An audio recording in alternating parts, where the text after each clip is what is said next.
محمدا رسول الله. Assalamualaikum warahmatullahi wabarakatuh. Alhamdulillah wassalatu wassalamu ala rasulillah. Segala puji dan puja kehadirat Allah subhanahu wa ta'ala, juga salawat dan taslim kepada Nabi besar Muhammad sallallahu alaihi wa ala alihi wa sahbihi wasallam. Baik, tema ini insyaAllah kita akan sampaikan pengajian, judulnya Mumpung Masih Ada Kesempatan. Tema ini sebenarnya sangat penting untuk direnungi untuk kita semua, bagi Bapak Ibu yang sudah sepuh, bukan menggurui tentunya, tetapi saling mengingatkan. Karena memang dalam Al-Quran Allah subhanahu wa ta'ala mengingatkan, fadzakir fa inna dzikra tanfa'ul mu'minin. Saling memberikan peringatan, karena peringatan sangat bermanfaat bagi orang-orang beriman. Juga ada sabda Nabi SAW, ad-dinun nasihah. Agama ini semuanya isinya nasihat, saling mengingatkan satu sama yang lain. Dan beberapa sahabat, bahkan hampir mayoritasnya, itu kalau bertemu, mereka seringkali mengatakan satu sama yang lain, ta'al nu'minu sa'ah.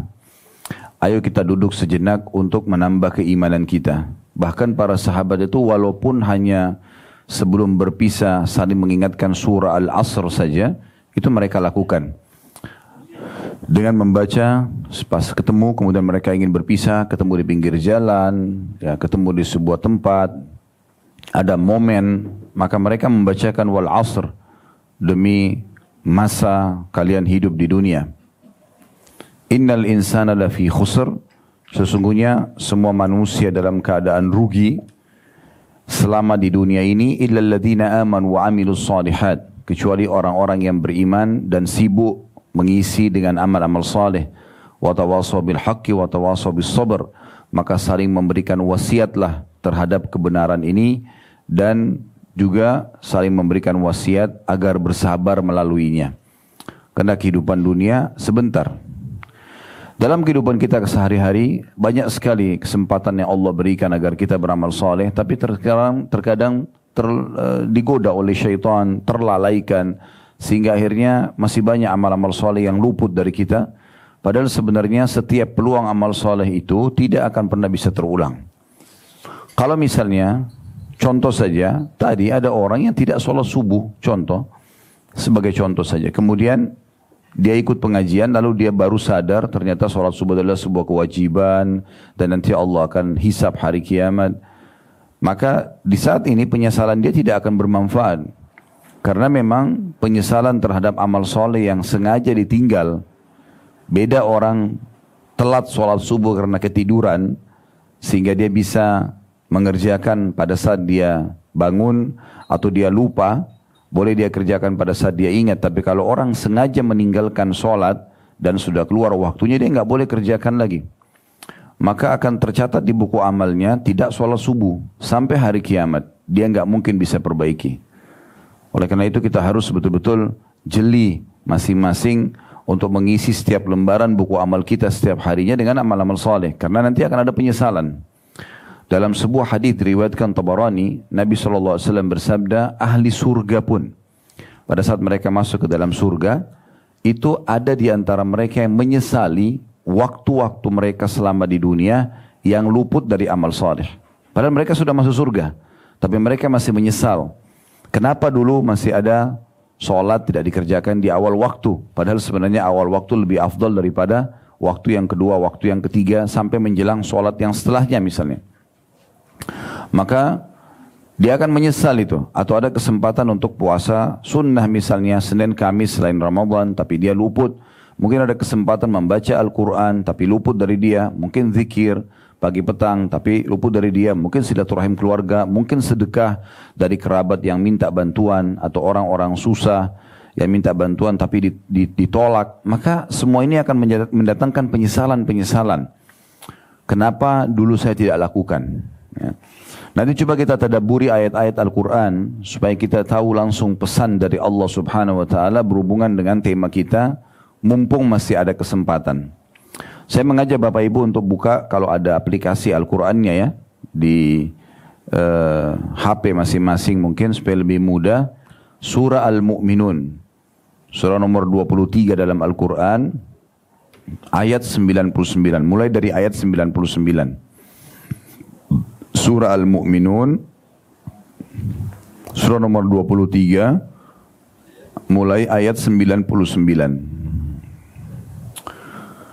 Di sini Allah Subhanahu wa taala menggambarkan tentang bagaimana kondisi bagi orang-orang kafir, orang-orang yang banyak meninggalkan amal soleh, mereka menyesal. Saya akan bacakan mulai dari ayat 99-nya, dan ayat ini tidak asing, turun lebih dari 1400 tahun yang lalu dan akan terus dibaca oleh orang-orang beriman sampai menjelang hari kiamat nanti. Ayat 99-nya, A'udzubillahi minasyaitonirrajim, hatta idza jaa ahadahumul maut qala rabbirji'un. Demikianlah keadaan orang-orang kafir itu, maksud dalamnya orang-orang yang lalai, banyak melalaikan amal-amal saleh, terus terjerumus dalam dosa, tidak taubat. Hingga apabila datang kematian kepada seseorang dari mereka, pada saat dia sudah lihat malaikat maut, hanya antara dia sama malaikat maut tersebut dengan Tuhannya Allah Subhanahu wa taala, dia baru berkata, "Ya Tuhanku, kembalikanlah aku ke dunia." Allah Subhanahu wa taala memberikan kita bocoran, ya, memberikan kita informasi. Yang informasi ini agar kita jadikan sebagai renungan. Fungsi Al-Quran menginformasikan tentang sesuatu yang sebelumnya terjadi, umat-umat sebelum kita. Juga informasi tentang apa yang harus kita lakukan di saat kita hidup, syariat Allah, peraturan-peraturan Allah. Juga informasi yang akan datang, prosesi kematian, alam barzah, hisab hari kiamat, surga dan neraka. Nah, ini adalah informasi dalam Al-Quran. Nah, di sini Allah Subhanahu wa taala memberikan informasi kepada kita bahwasanya semua orang kafir tidak terkecuali pada saat mereka meninggal, atau orang yang banyak melalaikan amal-amal saleh, sibuk dengan dosa, tidak pernah taubat, mereka akan seperti ini keadaannya pada saat mati. Jadi maknanya jangan sampai kalian menjadi seperti orang-orang ini. Itu makna ayatnya. Ayat 100-nya, tadi ayat 99, pada saat mereka lihat malaikat maut, mereka berharap, "Ya Tuhanku, kembalikanlah aku ke dunia." Kira-kira untuk apa mereka kembali ke dunia? Untuk kembali ke makanan favoritnya kan? Untuk kembali kepada tempat tidur yang empuk kan misalnya? Atau untuk kumpul lagi sama teman-temannya? Atau untuk meeting bisnis lagi? Jawabannya Allah jelaskan di ayat 100. Apa yang mereka minta pada saat malaikat maut mencabut ruhnya? Mereka ingin kembali ke dunia. Untuk apa? Apakah untuk menikmati lagi dunia? Allah gambarkan di ayat 100-nya, "La'alli a'malu salihan fima tarakt.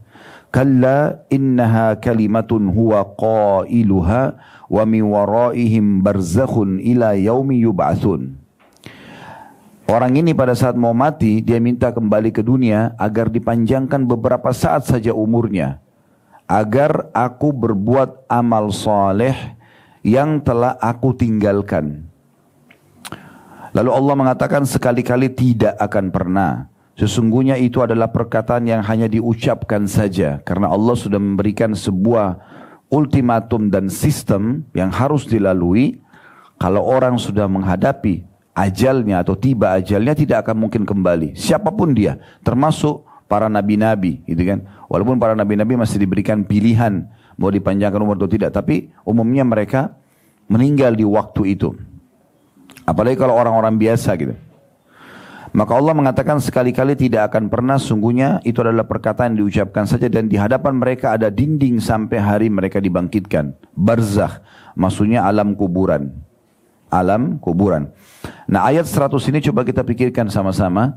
Orang-orang yang akan meninggal nanti dalam kondisi mereka kafir, mereka banyak berbuat dosa dan tidak sempat taubat, kurang sekali amal solehnya karena sibuk terlalaikan dengan dunia, maka mereka akan minta pada saat melihat malaikat maut dikembalikan ke dunia. Bukan lagi untuk kembali menikmati ranjang yang empuk, ya, meeting miliaran rupiah, menikmati makanan favoritnya, baju yang dia senangi, tapi mereka berharap pada saat dihidupkan kembali ke dunia beramal soleh.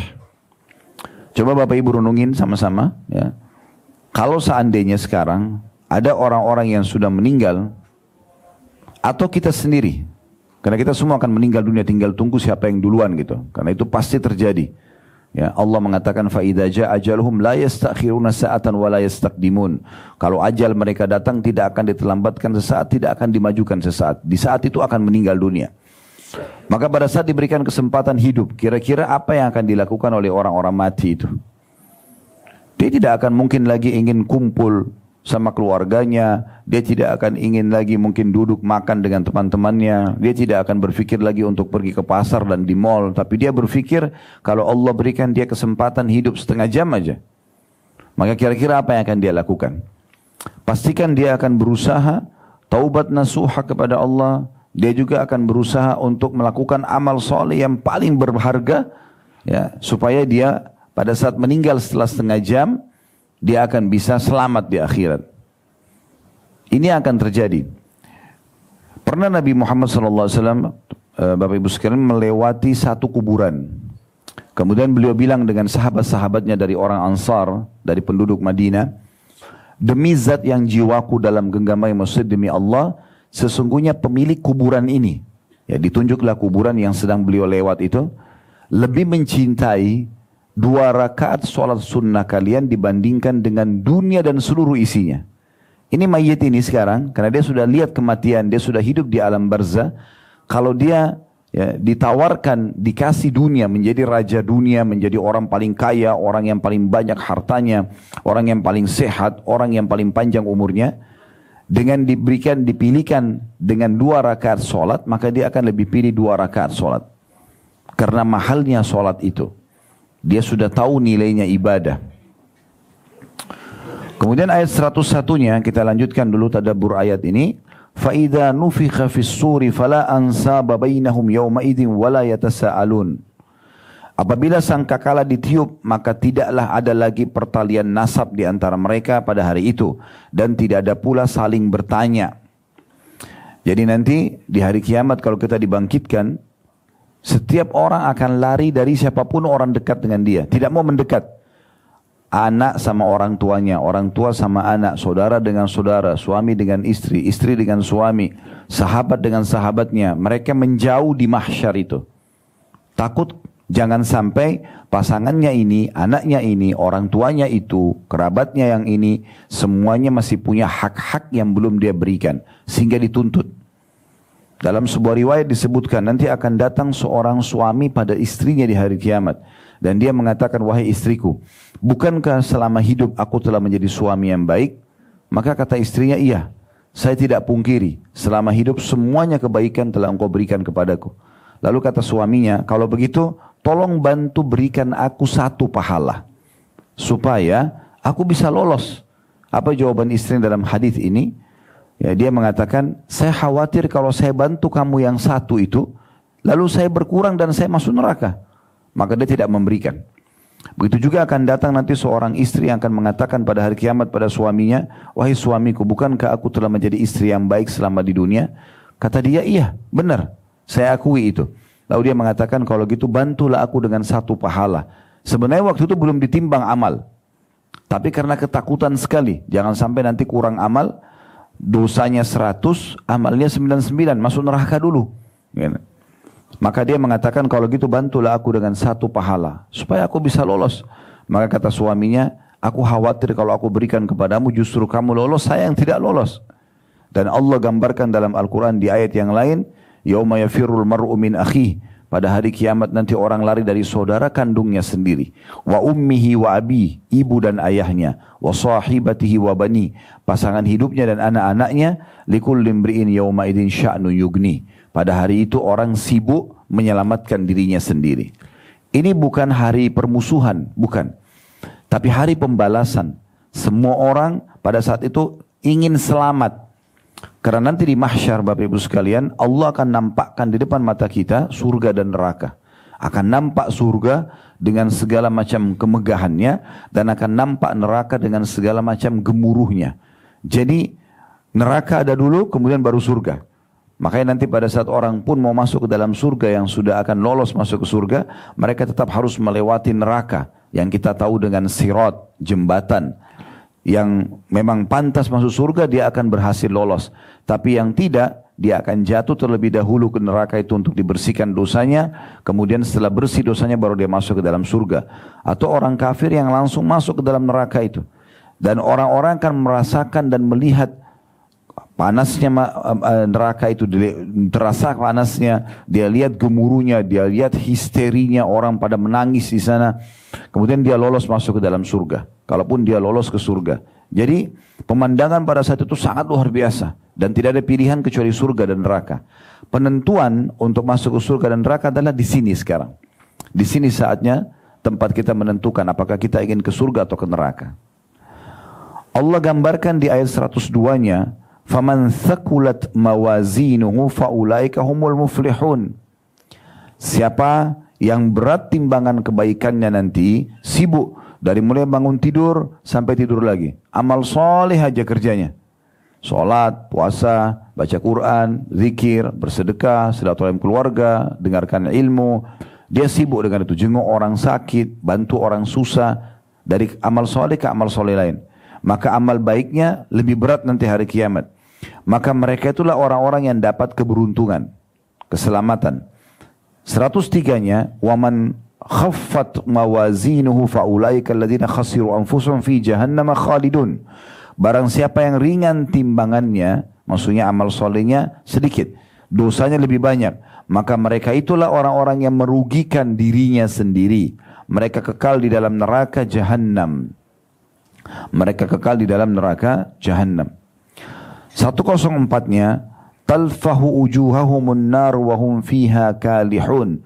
Pada saat masuk neraka, muka mereka akan dibakar api. Dan mereka di dalam neraka itu dalam kondisi cacat. Nah, di sini perlu digarisbawahi makna tafsir cacat.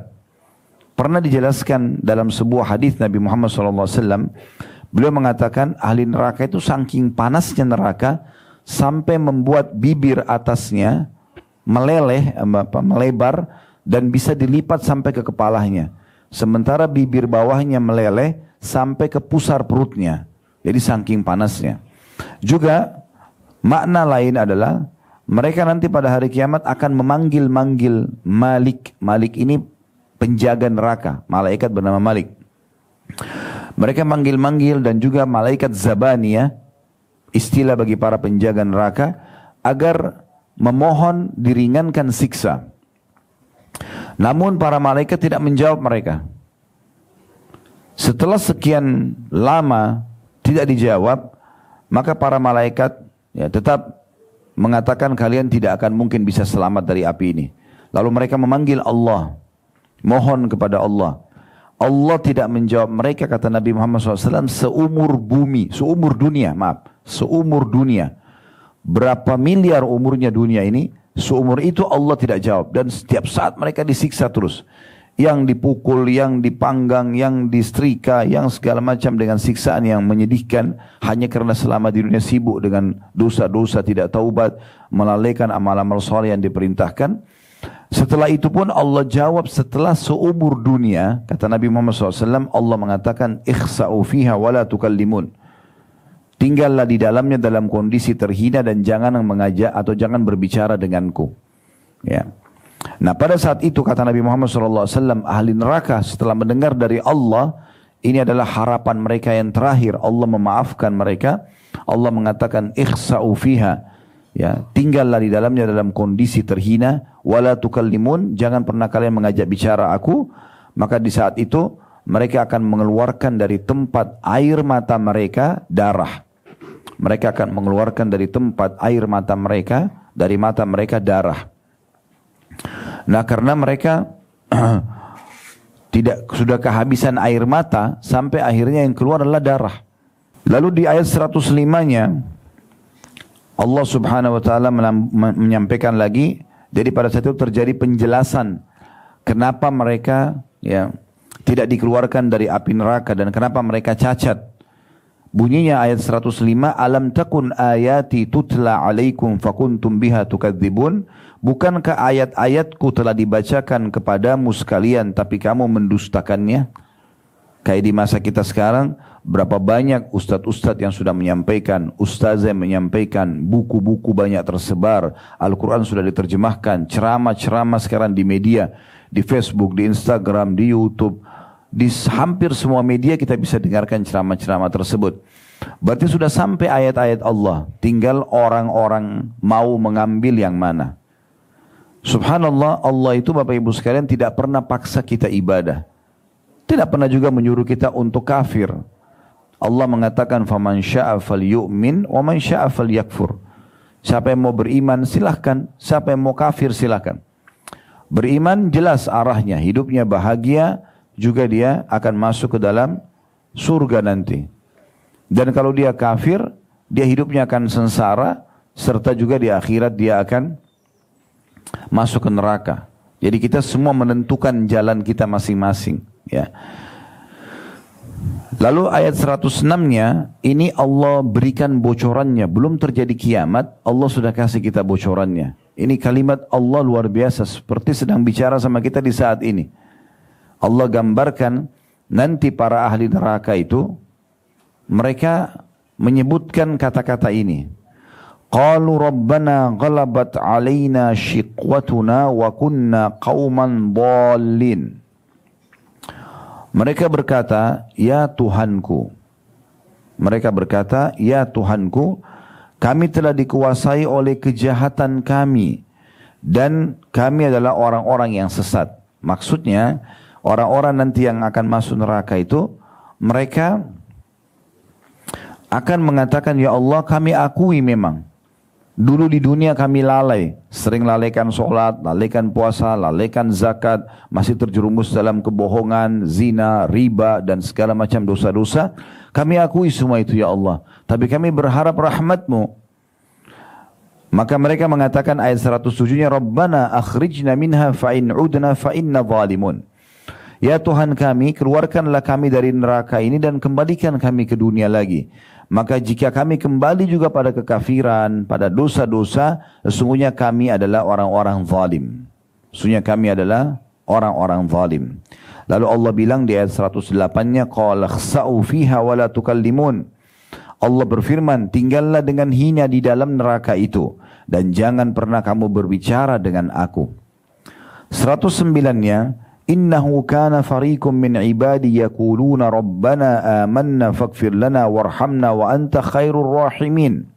Sesungguhnya ada segolongan dari hamba-hambaku berdoa selama di dunia, ya Tuhan kami telah beriman, maka ampunilah kami dan berilah rahmat, dan engkau adalah pemberi rahmat yang paling baik. Maksudnya ayat 109-nya ini, di dunia Bapak Ibu akan sering melihat ada orang-orang yang berada di jalan Allah, mereka selalu menutup aurat, mereka selalu peduli dengan pendapatan halal, mereka selalu menjaga sholat di awal waktu, mereka selalu menjaga ibadah-ibadah dan meninggalkan dosa. Namun sayangnya banyak orang yang jauh dari agama mengolok-olok mereka. Kamu terlalu alim, kamu begini dan begitu, atau dicari kesalahannya. Akhirnya Allah menceritakan kepada orang-orang yang minta kembali ke dunia itu, bukankah dulu ada hamba-hambaku yang mereka itu baik-baik di dunia. Ayat 110-nya Allah bilang, fattakhadtumuhum sikhriyan hatta ansaukum dzikri wa kuntum minhum tadhakun. Lalu kamu menjadikan mereka bahan ejekan. Apa itu? Apa masalah agama? Sudahlah, enggak usah terlalu alim, enggak usah terlalu begini dan begitu. Kalian jadikan bahan ejekan sehingga kesibukan kamu itu mengejek mereka menjadikan kamu lupa mengingat aku, kata Allah, dan kamu selalu menertawakan mereka. 111-nya, inni jazaituhumul yawma bima sabaru annahum humul faizun. Sesungguhnya aku memberi balasan kepada mereka di hari ini karena kesabaran mereka. Sesungguhnya mereka itulah orang-orang yang menang. Orang-orang yang menang. Lalu Allah balik bertanya lagi kepada ahli neraka. Ini ayat demi ayat ya, Allah berbicara di sini. 112-nya, qala kam labithtum fil ardi adada sinin. Allah bertanya kepada ahli neraka, berapa tahun lamanya dulu kamu tinggal di dunia? Mungkin kan bagi kita kalau orang ada umurnya 70, 80, 100 tahun, anggaplah 150 tahun misalnya. umurnya Allah kasih ratusan tahun. Maka mungkin di alam manusia dianggap itu sudah lama gitu. Allah menggambarkan nanti ahli neraka yang paling tua pun Allah ajak ngomong. Dulu di dunia berapa lama kamu hidup? Umur dia ratusan tahun. 113-nya mereka menjawab, qalu labithna yawman aw ba'da yawmin fas'alil 'adin. Mereka menjawab, kami tinggal di bumi sehari atau setengah hari saja. Maka tanyakanlah kepada orang-orang yang menghitung. Jadi mereka sudah tidak ingat di hari itu berapa ratus tahun pernah dia hidup. Tapi bagi mereka seperti baru sehari atau 2 hari. Ini bisa ditangkap secara rasional ya, secara akal sehat kita bisa tangkap. Misal, Bapak Ibu pernah ketemu dengan seorang teman yang kebetulan masih hidup. Kemudian berbicara tentang nostalgia masa dulu, waktu masih di SD atau SMP, atau masih bujang, atau masih gadis. Beberapa belas tahun, puluh tahun yang lalu, pada saat kita sedang bercerita seperti kita baru kemarin terjadi. Terasa seperti itu karena memang ceritanya hidup, kita sedang mencerita dan saling mengenang makanan yang pernah kita makan, pakaian yang pernah kita beli bersama, pernah duduk dan jalan bersama. Semua itu seperti baru kemarin. Ya, saya berapa kali ketemu sama teman-teman yang dulu SD bersama-sama, seperti baru kemarin terjadi. Ya, kita bercerita misalnya. Dan itu memang terjadi. Seperti itulah orang di akhirat nanti. Semua kehidupan dunia ini dia akan kenang seperti hanya sangat pendek sekali dia lalui, gitu kan? Maka sebab itu beruntunglah orang yang sibuk mengisi dengan amal-amal saleh dan juga menjauhi dosa-dosa itu. Kemudian 114-nya Allah mengatakan qala in labistum illa qalila law annakum kuntum ta'lamun. Allah berfirman, kamu tidak tinggal di bumi melainkan sebentar saja. Kalau seandainya kalian menyadari ini dari awal. Ya. Terakhir ayat 115 dalam surah ini tentunya yang kita tadabburi ya. Afahasibtum annama khalaqnakum abathan wa annakum ilaina la turja'un.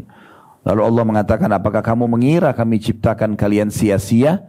Lahir dari rahim ibu, kemudian mulai ada orang tua yang mengurus kita, sampai akhirnya orang tua meninggal, kita pun tumbuh besar, kita juga melalui kehidupan. Apakah kalian mengira semua itu aku ciptakan sia-sia? Dan kalian tidak akan dikembalikan kepadaku, kata Allah. Jadi sebagaimana kita lahir di muka bumi ini, kita pun akan dikembalikan kepada Allah subhanahu wa ta'ala. Dan ini poin yang harus kita garis bawahi. Tentu tidak asing bagi Bapak Ibu ya, tujuan utama kita hidup di muka bumi ini. Kalau ada yang bertanya pada dirinya sendiri, untuk apa saya ada di sini? Kenapa saya ya ada di muka bumi ini? Kenapa semua ini fasilitas udara, api, air, musim-musim, pergantian siang malam, semuanya ini kenapa ada? Gitu. Maka untuk apa saya ada di sini? Dijawab dalam surah Az-Zariyat, surah nomor 51 ayat 56. Memang ada tujuan kita diciptakan. Surah nomor 51 ayat 56 bunyinya ya, wa ma khalaqtul jinna wal insa illa liya'budun. Aku tidak ciptakan jin dan manusia memang kecuali untuk beribadah kepadaku. Itu tujuannya. Jadi kalau Bapak Ibu ada yang nanya, apakah saya diciptakan untuk sholat? Iya jawabannya. Apakah saya diciptakan untuk puasa? Iya. Apakah saya diciptakan untuk baca Quran? Iya. Apakah saya diciptakan untuk sedekah, bakti sama orang tua, silaturahim keluarga, mendengarkan majelis ilmu seperti ini, misalnya ya menjenguk orang sakit, membantu orang susah? Iya jawabannya. Dan kita tidak diciptakan untuk zina, untuk riba, untuk mencuri, untuk gosip, untuk fitnah. Enggak diciptakan untuk itu. Jadi kalau kita memahami tujuan utama kita diciptakan, maka kita akan tahu arah kita. Cuma satu saja arahnya. Menuju ke jalan ibadah kepada Allah SWT, ujung-ujungnya surga. Gitu kan? Dan memang di muka bumi ini cuma ada 2 jalan, Bapak Ibu sekalian. Kita harus tentukan. Jalan yang pertama jalan benar, jalan yang kedua jalan salah. Tidak ada jalan ketiga, cuma 2 ini. Jalan yang benar adalah jalannya Allah. Yang selalu kita imani, Tuhan kita Allah. Ini jalan, ya. Jalan ini ujungnya surga. Juru bicaranya Allah yang menyampaikan apa yang Allah inginkan para nabi-nabi dan rasul. Para nabi-nabi dan rasul. Penyambung lidahnya nabi dan rasul, para ulama, para dai, itu penyambung lidahnya. Kalau Bapak Ibu bergaul sama mereka, para dai, para ustadz, ustadzah, ya, penyambung lidah para nabi, maka akan dipandu ke jalan Allah. Ini boleh bu, ini boleh Pak, ini halal, ini haram. Ya, ini kerjakan, ini jangan dikerjakan. Misalnya, ada masalah apapun selalu dikembalikan ke agama Allah. Nah inilah jalan yang benar. Nggak ada jalan lain.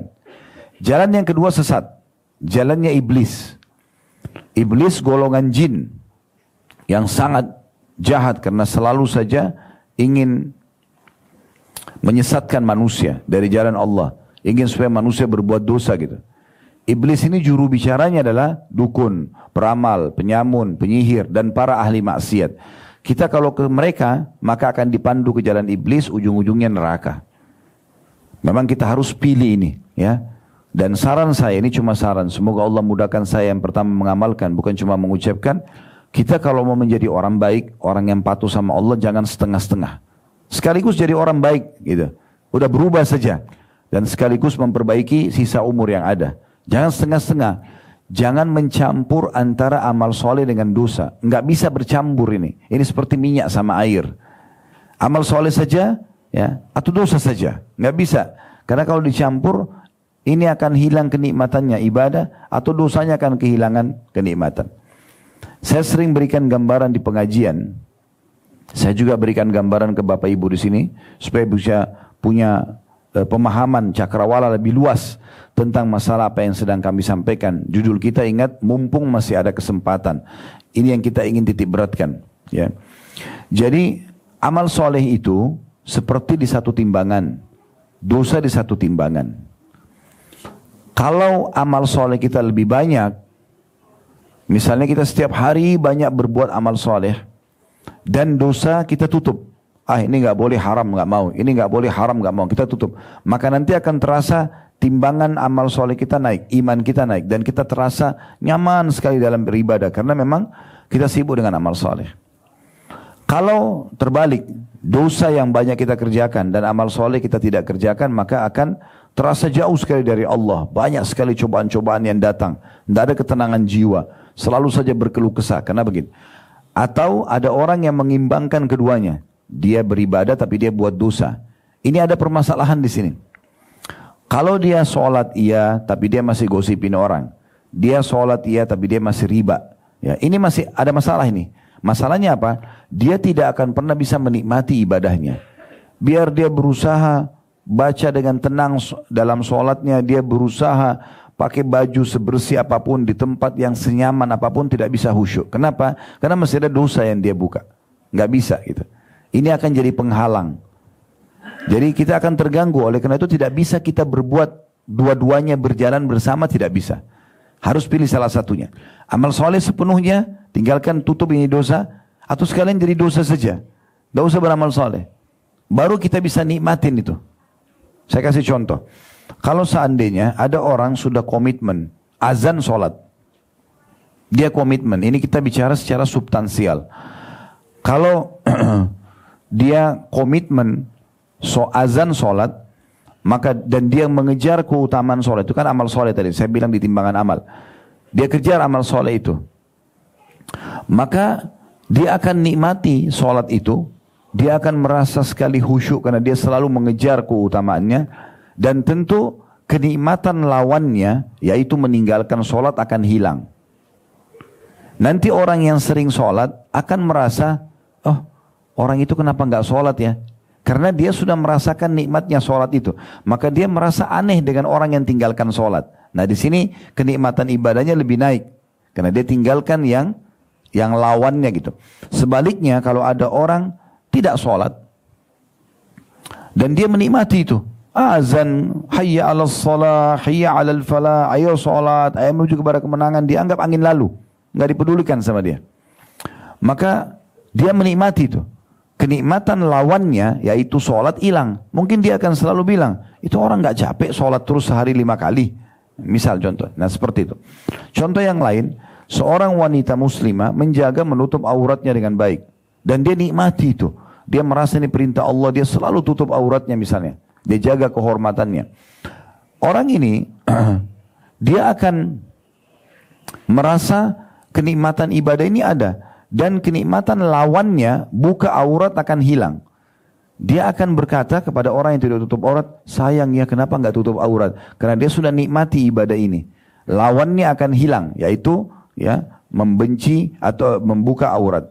Sebaliknya kalau dia nikmati membuka aurat tanpa ada beban, dia tidak merasa berdosa, kenikmatan tutup aurat akan hilang.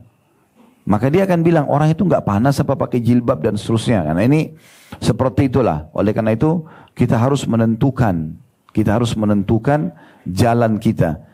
Ingat, umur kita sangat terbatas. Sudah banyak orang-orang tua kita yang mendahului kita sudah wafat semuanya. Banyak, miliaran manusia sebelum kita sudah meninggal. Kita pun akan menyusul. Akan diganti oleh generasi anak dan cucu kita, mereka juga akan sama persis, melalui proses yang sama, kemudian nanti akhirnya mereka juga akan meninggal, datang generasi lagi, begitu seterusnya. Beruntunglah orang yang meninggal karena banyak mengerjakan amal soleh. Nah itu yang penting, ya, itu yang penting.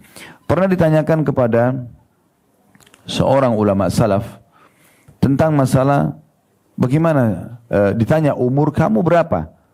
Jadi seseorang ulama bertanya kepada jemaahnya, umur kamu berapa? Dia bilang, umur saya 70 tahun. 60 atau 70 tahun. Kemudian kata si alim ini, seingat saya kalau tidak salah namanya Sa'id bin Musayyib rahimahullah. Beliau mengatakan kalau begitu sebentar lagi ya, kamu akan kembali ke Tuhanmu. Maka orang yang sedang diingatkan itu mengatakan, lalu apa yang saya harus kerjakan? Kata dia, taubatlah kepada Tuhanmu. Dia bilang, baik saya akan bertobat. Tapi apakah itu akan mencukupi buat saya? Maka kata beliau, taubatlah kepada Allah. Kemudian isi sisa umurmu dengan amal-amal soleh. Maka yang lalu-lalu akan dimaafkan oleh Allah. Maka kau akan selamat. Walaupun ada banyak waktu-waktu yang lama tersisa tidak dikerjakan amal soleh, terluputkan, tapi karena taubat nasuha dan sisa umur berapa hari pun diperbaikin beramal soleh, maka yang lalu-lalu Allah akan maafkan. Tapi kalau sisa umur ini tetap juga kau gunakan dalam kesalahan dan kemaksiatan, maka Allah akan menghisap kamu dengan yang apa kamu kerjakan sekarang, berikut diikutkan dengan semua dosa-dosa masa lalu. Maka itu akan memberatkan. Kita coba renungi ayat yang lain. Coba dilihat surah Al-Munafikun. Ya. Kita buka surah Al-Munafikun. Ini surah nomor 63 ya. Ayat 9-nya, ya ayyuhalladzina amanu la tulhikum amwalukum wala auladukum an dzikrillah wa may yaf'al dzalika faulaika humul khasirun. Hai orang-orang beriman, janganlah hartamu dan anak-anakmu melalaikan kamu dari mengingat Allah.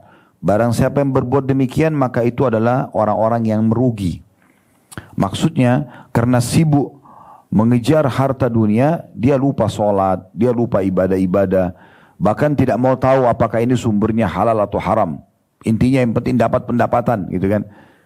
Atau anak-anaknya, karena dia sibuk ya dengan rasa cinta yang berlebihan pada anak, dia tidak arahkan ke agama, walaupun anaknya buat salah dibenarkan aja. Sehingga akhirnya melalaikan dia dari zikrullah. Ya. Artinya membuat dia mendukung anaknya yang berbuat salah, walaupun buat maksiat kepada Allah, malah didukung supaya dia melakukannya, gitu kan? Maka ini akan membuat dirinya rugi, karena akan dihisap oleh Allah Subhanahu Wa Taala. Allah amanahkan kepada kita harta dan anak-anak untuk kita bawa semuanya itu ke timbangan amal kita hari kiamat. Bagaimana caranya? Harta kita sibuk sedekahkan, ya, jalin silaturahim, ya, kegiatan-kegiatan sosial, dan anak-anak kita didik dan kita bawa kepada agama. Ya.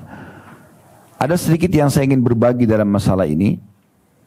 Nabi SAW dan para sahabat di dalam masalah harta, mereka tidak pernah berfikir masalah tabungan. Ini mungkin persepsi yang mesti direnungi sama-sama dan coba diterapkan gitu ya. Selama ini ada dua sistem yang menyebar banyak. Maksudnya ini yang mayoritasnya ya. Tapi yang satu ini adalah agama, sistem syariat Islam. Yang satu kapitalis dalam mengelola harta. Dan bagaimana itu berkecamuk di pikiran setiap orang. Ya. Islam mengajarkan harta itu disedekahkan, dibawa ke akhirat, supaya memberatkan timbangan amal hari kiamat. Dan ini yang benar. Kapitalis mengatakan tabunglah supaya kamu kaya. Nah ini berbeda. Kalau kita ikuti pemikiran kapitalis, nabung aja kerjanya, bangga dan senang melihat angka rekeningnya selalu bertambah, maka pastikan dia tidak akan sedekah. Sementara dan dia menganggap dirinya akan kaya dengan itu, dengan menabung. Atau kita pakai cara Islam, sibuk bersedekah dengan harta kita, dan dengan itu Allah akan tambah harta itu. Dengan itu Allah akan tambah harta itu. Saya kasih contoh misalnya, Talha bin Ubaidillah radhiyallahu anhu. Kalau Bapak Ibu pernah dengar nama ini, alhamdulillah. Kalau belum pernah dengar, ada 10 orang sahabat Nabi yang dijamin masuk surga. Salah satunya Talha bin Ubaidillah. Beliau orang kayanya sahabat. Orang ini pernah kedatangan harta banyak sekali dari hasil perdagangannya. Lalu dia gelisah.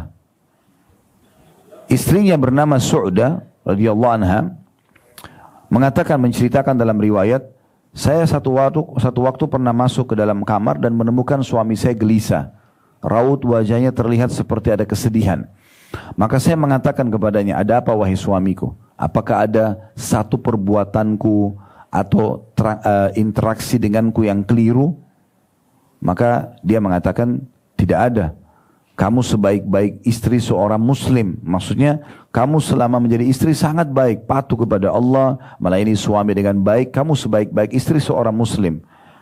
Tetapi saya gelisah melihat harta ini. Harta ini banyak sekali numpuk gitu. Datang sebagai keuntungan dagang gitu. Maka dia, istrinya ini menceritakan, karena iman sudah memenuhi hatinya, dia bukan bilang kalau gitu berikan saya perhiasan, sibuk ini dan itu. Dia mengatakan, kenapa harus jadi beban pikiran?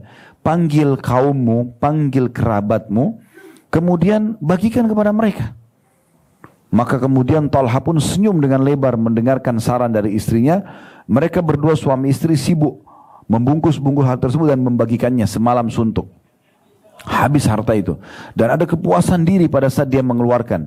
Ternyata subhanallah rahasianya, para sahabat termasuk Talha bin Ubaidillah, Abu Bakar As-Siddiq, Uthman bin Affan, Abdurrahman bin Auf, Sa'ad bin Ubadah, dan banyak sahabat-sahabat yang terkenal kaya raya. Mereka pada saat meninggal, itu gudang hartanya penuh dengan emas-emas. Dan dibagikan kepada istri mereka dan anak mereka itu sampai mereka bisa hidup 7 turunan. Apakah harta mereka yang melimpah di gudang itu karena hasil tabungan seperti orang kapitalis? Jawabannya bukan, Bapak Ibu sekalian. Mereka menggunakan cara agama Islam, yaitu setiap hari dihabiskan sedekah. Mereka tidak pernah numpuk. Jadi karena sedekah hartanya itu, besok datang lagi Allah gantikan lebih banyak. Disedekah lagi besok, lusa datang lagi lebih banyak. Jadi pada saat mereka meninggal, gudang-gudang harta mereka penuh. Itu bukan tabungan selama masa hidup, tapi hasil sedekah yang tiap hari dia selalu keluarkan, yang Allah gantikan langsung. Jadi sangat beda antara persepsi orang-orang muslim yang mengikuti syariat Allah dengan orang-orang kapitalis. Beda sekali. Abdurrahman bin Auf radhiyallahu anhu diceritakan, pernah beliau kedatangan 1 peti emas keuntungan. Lalu dia gelisah, dia bagikan kepada fakir miskin. Besoknya datang keuntungan 2 peti emas. Dia sedekahkan lagi. Hari ketiga datang 3 peti emas. Setiap kali dia mensedekahkan, makin besar jalan Allah, makin besar datang keuntungannya. Nah ini perbedaan antara pola fikir dan persepsi orang-orang muslim pada saat menjalankan syariat Allah dengan orang-orang kapitalis. Yang kita sayangkan pemikiran kita, sosoknya muslim tapi banyak terpengaruh dengan pikiran kapitalis. Umumnya kalau kita memiliki harta untuk sedekah, ada 50.000 dengan 100.000, kita masih berikan yang 50.000. 100.000 sayang, kita berpikir untuk menabungnya, gitu kan? Padahal sebenarnya harta yang sedang kita keluarkan di jalan Allah itu justru yang kita sedang bawa ke timbangan amal kita. Seorang salafus saleh dulu, orang-orang saleh di zaman dulu dari tabi'in, mereka pernah ada yang mengumpulkan bingkisan-bingkisan hadiah, kemudian dia bagikan kepada orang-orang.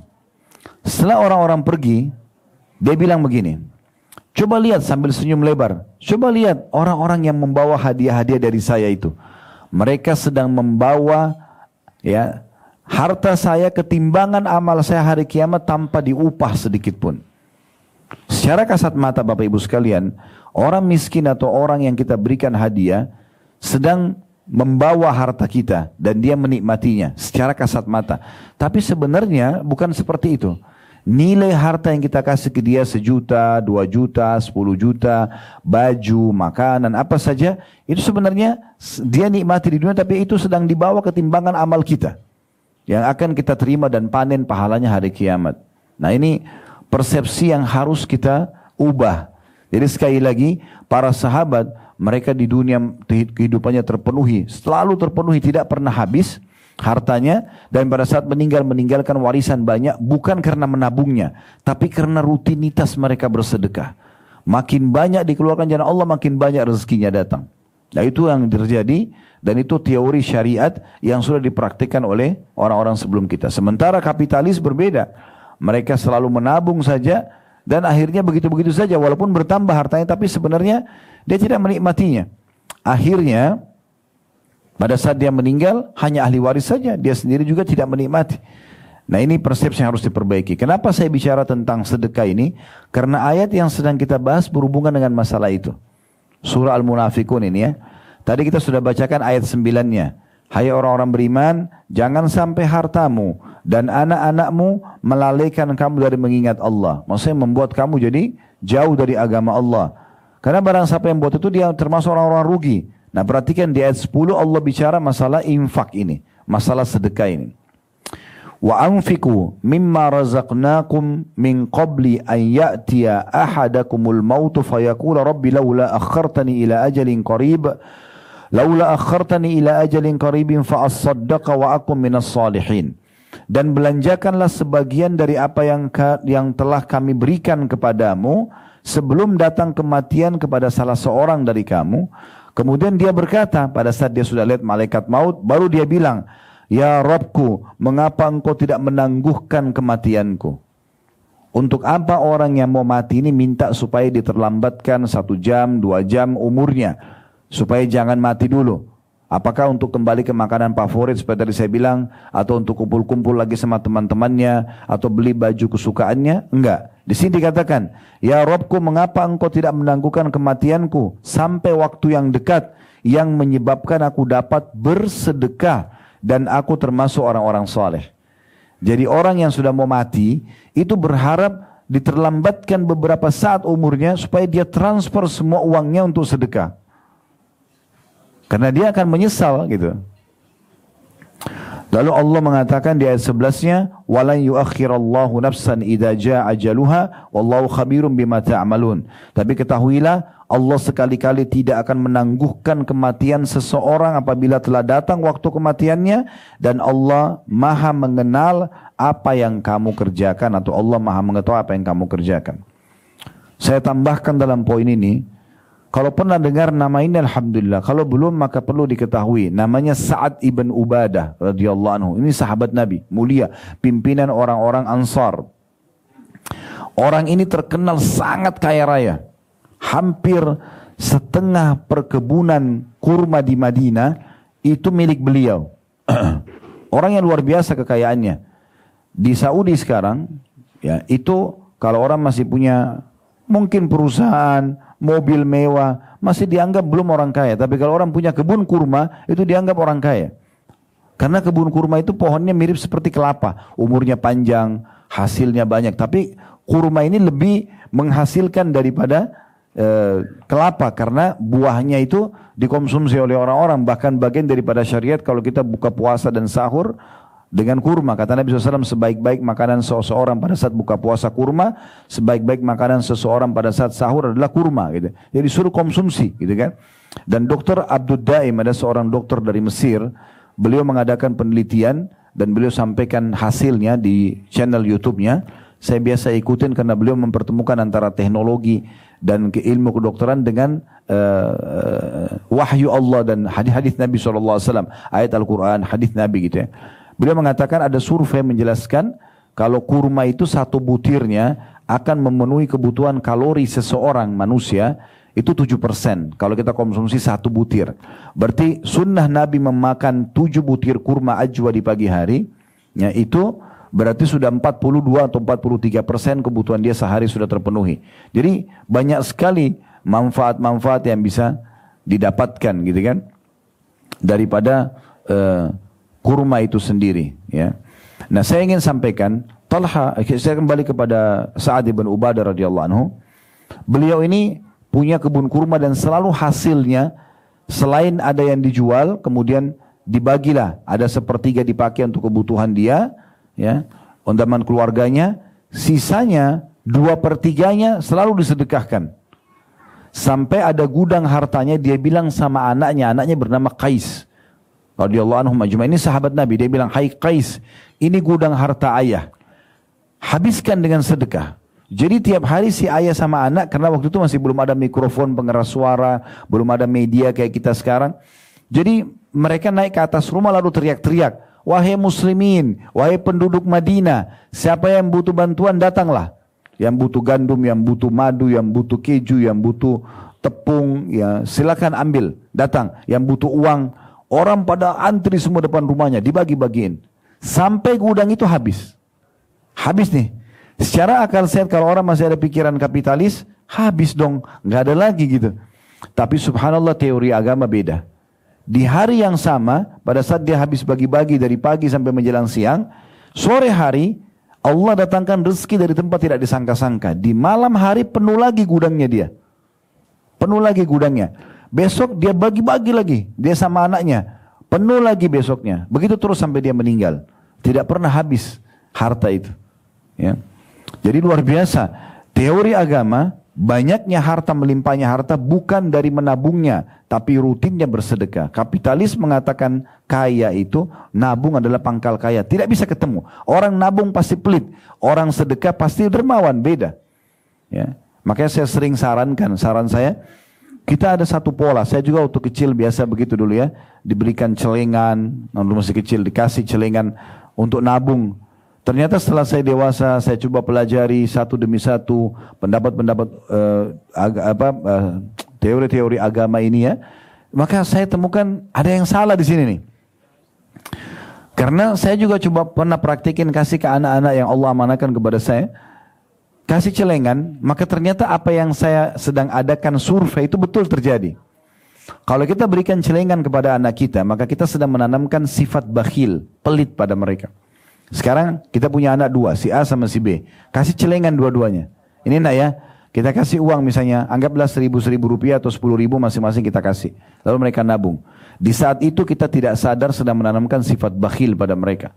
Kenapa? Karena si kakak kalau menyentuh celengan adik, adik akan marah. Adik kalau sentuh celengan kakak akan marah. Ya.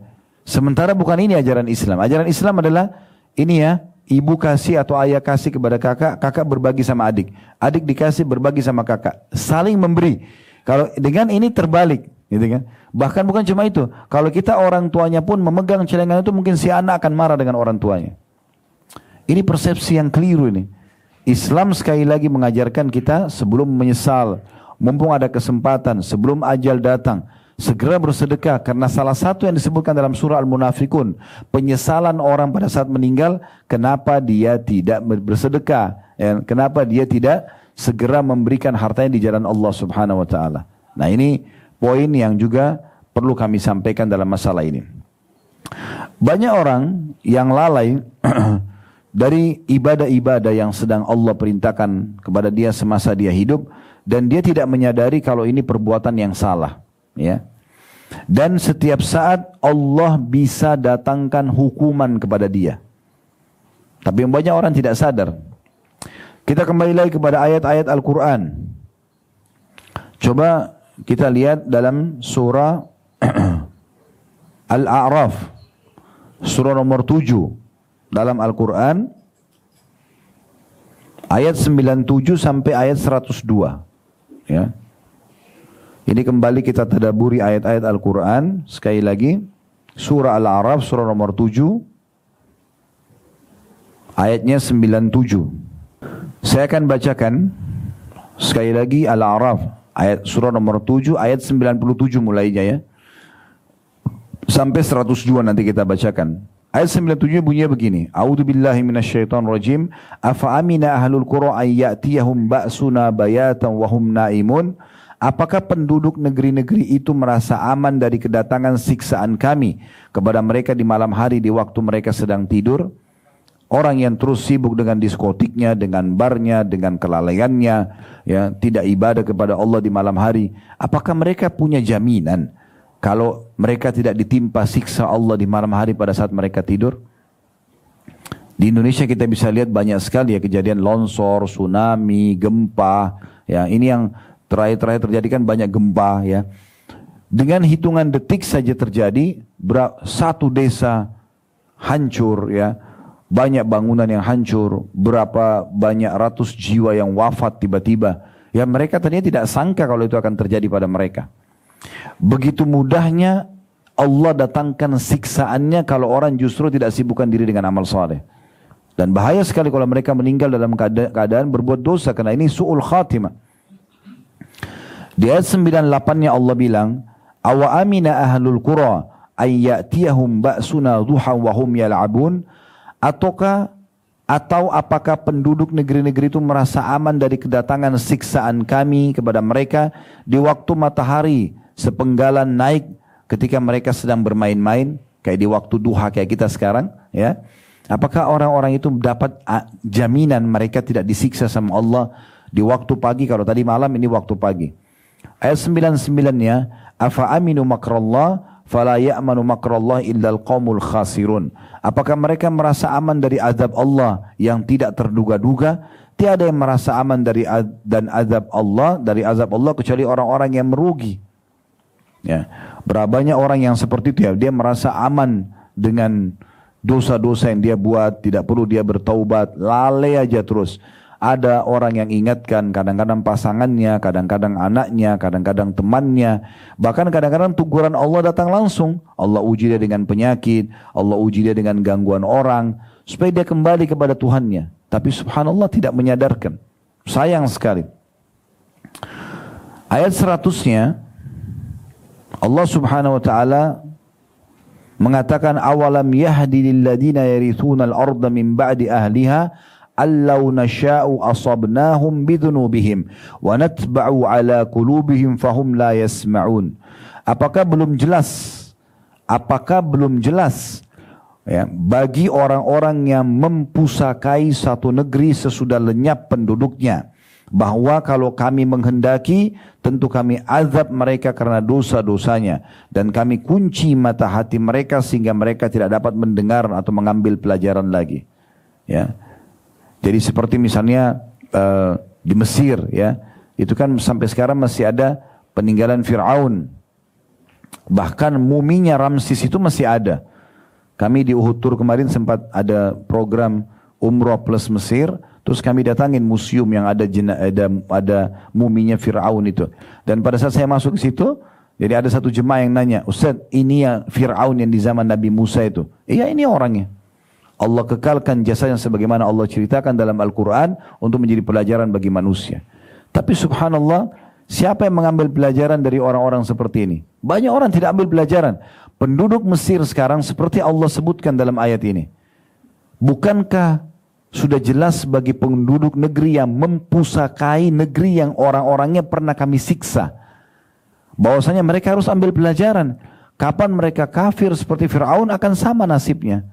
Kapan mereka beriman seperti Nabi Musa dan Bani Israel pada saat itu, mereka akan selamat. Tapi banyak orang subhanallah yang tidak mengambil pelajaran dari itu. Bahkan ada yang lebih parah, Bapak Ibu sekalian. Kadang-kadang dia satu mobil sama temannya, tabrakan, temannya mati, dia masih selamat.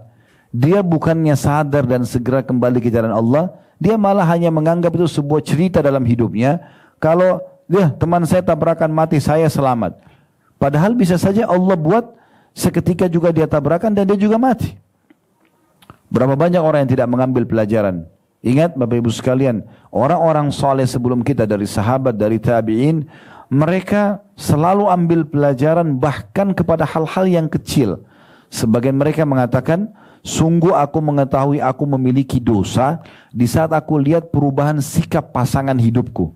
Istri atau suami berubah sikap, berarti ada dosanya. Mereka beristighfar. Atau tungganganku, Kalau dia mau naik kuda, kudanya tiba-tiba berontak. Atau kita sekarang mau naik kendaraan, terganggu misalnya. Atau tikus yang masuk ke dalam rumahku. Tikus di rumah kita pasti ada. Biasanya begitu. Tapi mereka jadikan dengan adanya tikus. Karena tikus ini suka mengganggu dan merusak. Berarti ada dosa di rumah itu. Begitu pekahnya mereka jadikan sebagai bahan introspeksi diri mereka. Sebagian mereka Bapak Ibu sekalian kalau jalan, kakinya kesentuh batu. Udah cukup membuat mereka memohon ampun dan istighfar kepada Allah. Takut kalau ini adalah dosa hukuman yang sedang Allah berikan peringatan kepada mereka. Ada di antara mereka yang lewat tercium bau busuk saja. Kayak bau sampah misalnya. Udah cukup mereka ya menjadikan sebagai bahan introspeksi diri. Segera bertaubat dan kembali kepada Allah. Lebih banyak orang subhanallah tidak seperti itu. Mereka lewat saja semuanya kisah-kisah itu seperti kisah yang pernah berlalu, tidak diambil pelajaran darinya. Sayang sekali.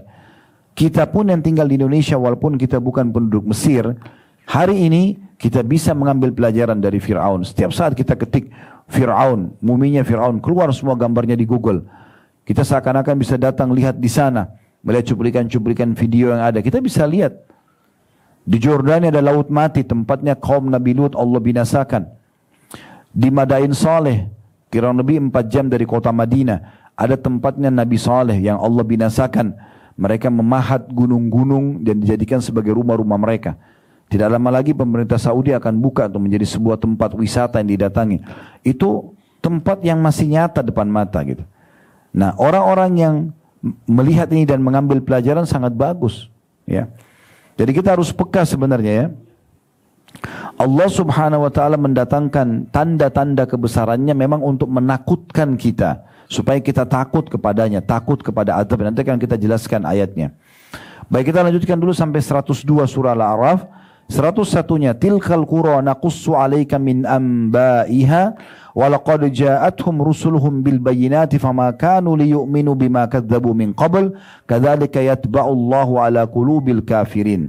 Negeri-negeri yang telah kami binasakan itu, kami ceritakan sebagian dari berita-beritanya kepadamu.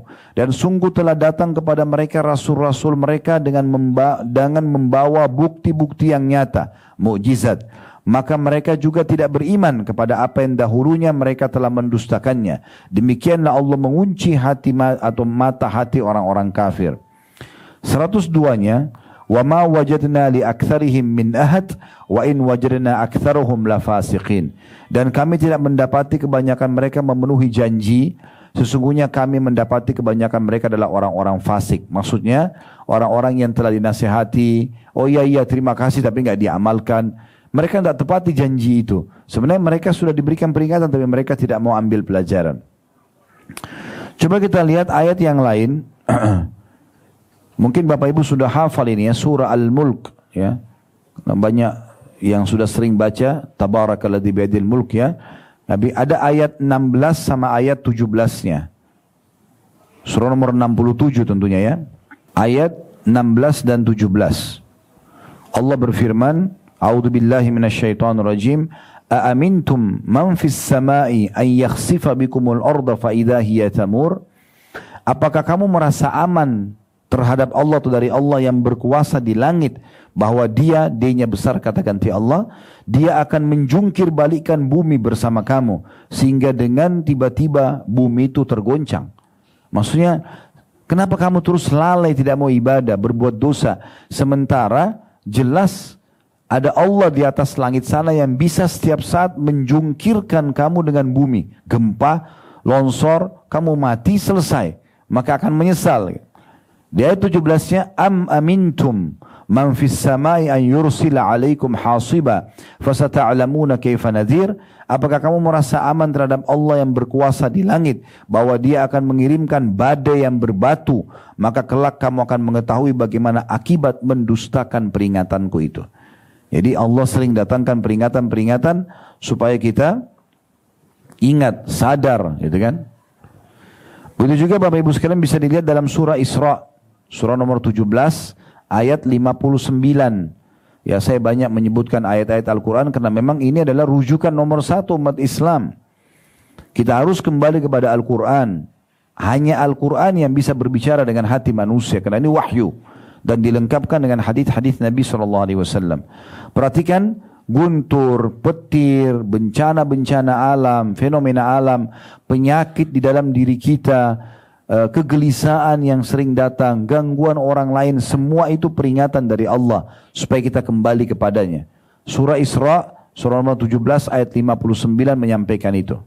Bunyinya, a'udzubillahi minasyaitonirrajim, wa ma nursilu bil ayati illa takhwifa. Dan kami tidak mengutus tanda-tanda ayat-ayat kami kecuali memang untuk menakut-nakuti. Memang supaya kita takut dan hanya kita kembali kepada Tuhan kita Allah. Nah, ini poin peringatannya. Juga dalam surah At-Taubah, surah nomor 9 ayat 126. Surah At-Taubah, surah nomor 9 ayat 126. Allah mengatakan, awala yarawna annahum yuftanuna fi kulli amin marratan aw marrataini thumma la yatubuna wa la hum yadhakkarun. Tidakkah mereka melihat bagaimana kami menguji mereka dari tahun ke tahun yang lainnya, setahun atau 2 tahun. Tahun ini sakit, mungkin tahun depan sembuh, tapi kemudian Allah uji lagi dengan yang lain. Ujian-ujian yang datang ini itu untuk menjadi pelajaran kembali kepada Allah Subhanahu wa taala. Berarti ada sesuatu yang salah nih, yang harus kita segera introspeksi diri kembali kepada Allah. Tidakkah mereka melihat bagaimana kami menguji mereka setahun ataupun 2 tahun, ya? Tapi sayangnya mereka tidak gunakan sebagai ajang taubat dan juga sadar dan mengingati masalah itu. Nabi Muhammad SAW, Bapak Ibu sekalian, itu kalau melihat mendung ya kita biasa lihat mendung, itu beliau gelisah, mondar-mandir. Sampai Aisyah mengatakan, ya Rasulullah, ada apa? Ini mendung. Kata Nabi SAW, wahai Aisyah, apa jaminannya kalau di belakang awan mendung itu adalah siksa Allah? Saya tidak tahu. Mungkin rahmat, kalau sudah turun hujan, Nabi lihat jelas hujan turun, baru beliau senyum. Karena gelisahnya. Jangan sampai siksaan Allah ini yang datang. Seperti itu. Pernah ada 2 orang menemui Ummul Mukminin Aisyah radhiyallahu anha. Dan beliau berkata, wahai Ummul Mukminin, wahai ibunya orang-orang beriman, beritakan kepada kami tentang gempa. Nah, di zaman kita sering terjadi gempa. Ada informasinya nih. Aisyah menjawab, bila mereka telah menghalalkan zina, mengkonsumsi minuman keras, memainkan alat-alat musik, maka Allah di langit sana cemburu. Kemudian berfirman kepada bumi, goncangkan dirimu. Kemudian jika mereka bertaubat dan meninggalkan pelanggaran mereka, maka akan kembali aman. Jika tidak, maka Allah akan hancurkan dan binasakan bumi tempat mereka hidup, dan mereka pun akan ikut binasa. Ya, jadi ini riwayat yang luar biasa gitu. Berapa kali kita selalu tahu gempa terjadi, sampai kepada kita informasinya, gitu kan? Tetapi kita tidak peduli dengan masalah gempa itu. Padahal sebenarnya sudah ada berita sampai dari istri Nabi Muhammad SAW, ya, Aisyah radhiyallahu anha, tentang masalah gempa. Beliau mengatakan pada saat dosa-dosa mulai disebarluaskan, dianggap biasa, ya, maka pada saat itulah Allah Subhanahu wa taala berfirman kepada bumi, goncangkan dirimu. Ya, sehingga akhirnya ya, memberikan peringatan, mungkin cuma berapa detik misalnya. Kalau mereka kembali kepada Allah, kembali aman. Tapi kalau mereka tetap berbuat dosa, maka Allah akan binasakan mereka bersama dengan bumi itu. Ini ditulis oleh Ibnu Qayyim rahimahullah dalam kitab Ad-Da' wad Dawa' di halaman 46. Ya. Kemudian juga At-Tabarani menyebutkan dalam tafsirnya bahwa gempa pernah terjadi di Kufah. Kufah salah satu kota di Irak, ya. Pada masa Abdullah bin Mas'ud radhiyallahu anhu. Maka beliau berkata, Abdullah bin Mas'ud bilang, gempa terjadi, lalu beliau mengatakan, wahai manusia, sesungguhnya Allah menginginkan kalian segera taubat dan kembali kepadanya, maka segeralah kembali. Maksudnya kalau tidak ini akan membinasakan nih, segera kembali. Semua fenomena ini akan menjadi peringatan buat kita. Ibnul Jauzi menyebutkan, menukil bahwa Abdullah bin Zubair radhiyallahu anhu, sahabat Nabi, dia dan ayahnya sahabat, Abdullah sahabat, Zubair juga sahabat. Abdullah bin Zubair setiap kali mendengar suara guntur, hampir di musim hujan kita dengar guntur gitu kan. Tapi kita mungkin biasa saja, tutup kuping atau kita tidak hiraukan. Tapi beliau setiap kali dengar guntur, pasti beliau berkata, innahu wa'idun syadidun di ahlil ard. Sesungguhnya ini peringatan keras bagi penduduk bumi.